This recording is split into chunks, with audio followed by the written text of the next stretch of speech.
শিক্ষা দেওয়ার জন্য। তো তাই আমরা একটু আলোচনায় আসি যে শ্রীমদ্ ভাগবত গীতা কখন সৃষ্টি হয় এবং শ্রীমদ্ ভাগবত গীতা কি। তাহলে শুরুতেই আসে যাক যে আমরা কোন ধর্ম পালন করি, সনাতন ধর্ম।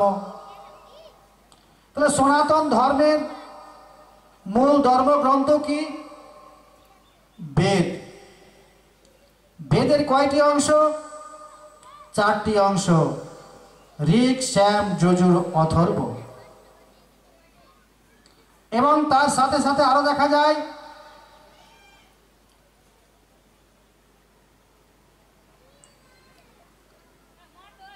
18টি পুরাণ এবং 18টি উপপুরাণ,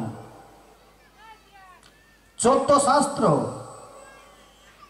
এই কটাকে মন্থন করে যেটুকু রস পাওয়া গেল সেটুকুই হচ্ছে শ্রীমদ্ ভাগবত গীতা রস।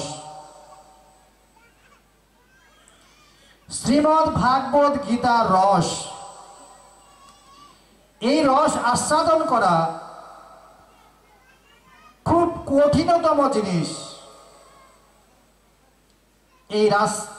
এই রস আস্বাদন করতে গেলে সদ্গুরুর আশ্রয় গ্রহণ করতে হবে, নচেৎ হবে না। এবার পেলাম আমরা শ্রীমদ্ ভাগবত গীতা। তো শ্রীমদ্ ভাগবত গীতার সৃষ্টি কখন হয়েছিল?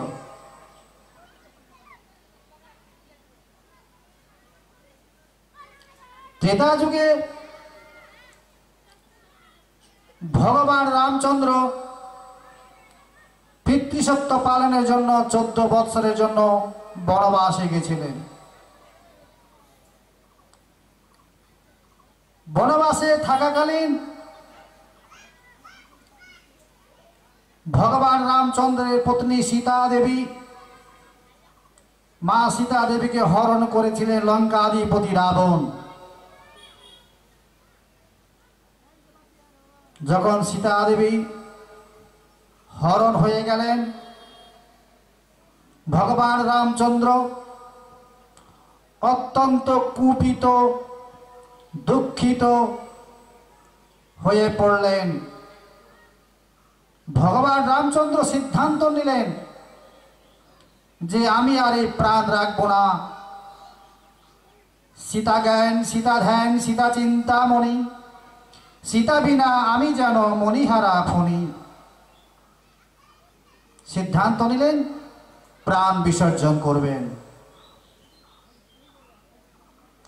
এমত অবস্থায় ধ্যান যোগে অগস্ত্য মুনি জানতে পারেন যে ভগবান রামচন্দ্র প্রাণ বিসর্জন করবেন।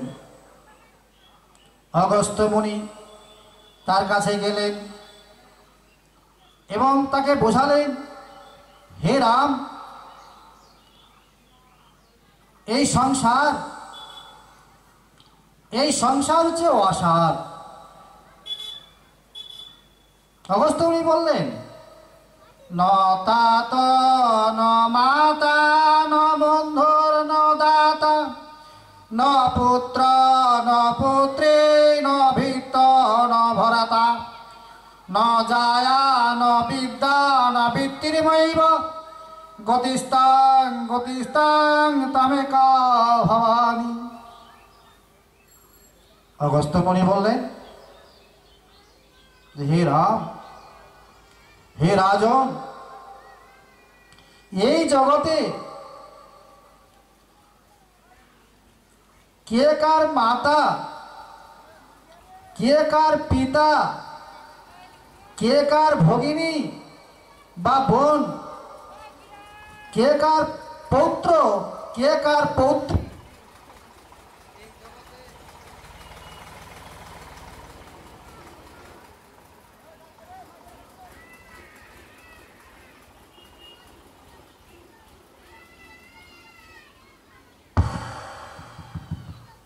এই জগতে কেউ কারো নয়। ভগবান রামচন্দ্র কেঁদে কেঁদে বললেন, হে প্রভু, একজন ক্ষুধার্ত ব্যক্তি অন্ন সেবা চাইছে, আর আপনি তাকে ধর্ম কথা শোনাচ্ছেন। উনি কি ধর্ম কথা শুনতে পারছেন? প্রভু, বলিবর আপনি বলুন, আপনি এমন কোন সিদ্ধান্ত নিলে আমার ধর্মপত্নী সীতা দেবী উদ্ধার হবে, এই বিষয়টাই আপনি সবিস্তারে বর্ণনা করুন।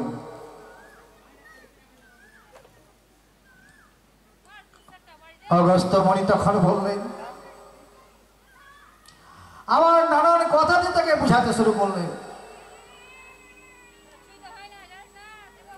ভগবান রামচন্দ্র বললেন, হে মুনিবর, আপনার মূল্যবান কথা আমি নিতে পারছি না, আমি গ্রহণ করতে পারছি না।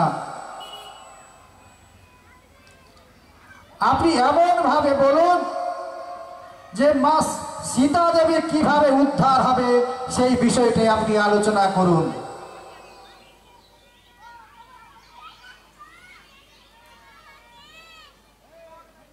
অগস্ত্য মুনি বললেন, হে রাজন,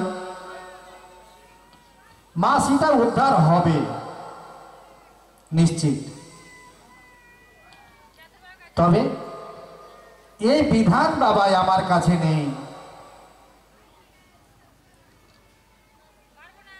তাহলে প্রভু আপনি বলুন, এই বিধান আমি কোথায় পাবো?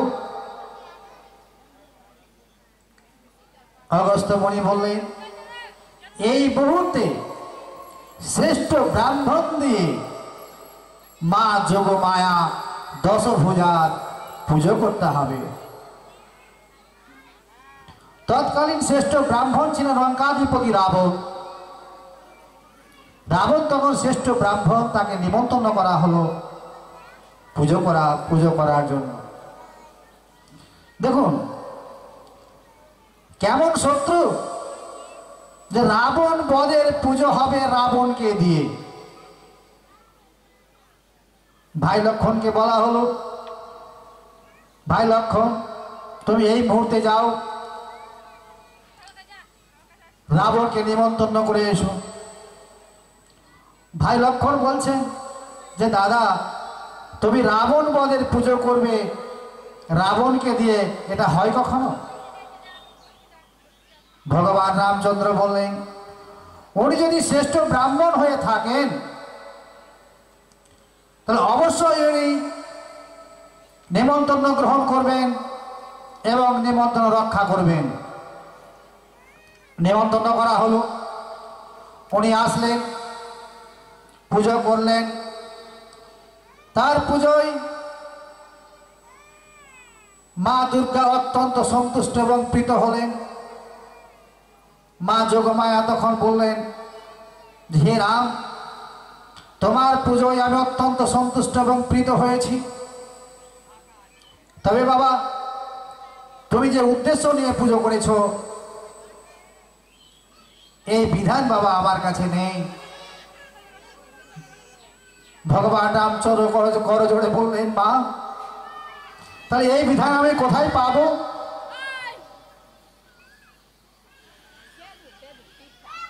মা যোগমায়া তখন বললেন, এই মুহূর্তে তুমি শিব আরাধনা করো। ভগবান রামচন্দ্র শিব আরাধনা করতে ডিস্টার্ব করছে কেন? মাইক ম্যান আপনি যেখানে থাকুন না কেন এখানে আসুন, খুব ডিস্টার্ব করছে। তখন সেই মুহূর্তে ভগবান রামচন্দ্র দেবাদিদেব মহাদেবের আরাধনা শুরু করলেন। দেবাদিদেব মহাদেব অত্যন্ত সন্তুষ্ট হয়ে তাকে বললেন, হে রাম, এবার আমি তোমায় সীতা উদ্ধারের কাহিনী বর্ণনা করছি, তুমি শ্রবণ করো। এবার ভগবান রামচন্দ্র শ্রবণ করছেন এবং দেবাদিদেব মহাদেব বর্ণনা করছেন। সেই দিন দেবাদিদেব মহাদেব শ্রীমদ্ ভাগবত গীতার 745 খানা শ্লোক বর্ণনা করলেন। ভগবান রামচন্দ্র শ্রবণ করলেন এবং মা সীতাকে লঙ্কা থেকে উদ্ধার করে নিয়ে আসলেন পঞ্চবটী বনে। পঞ্চবটী বনে এসে দেখছেন যে তার 14 বছর পূর্ণ হয়ে গেছে।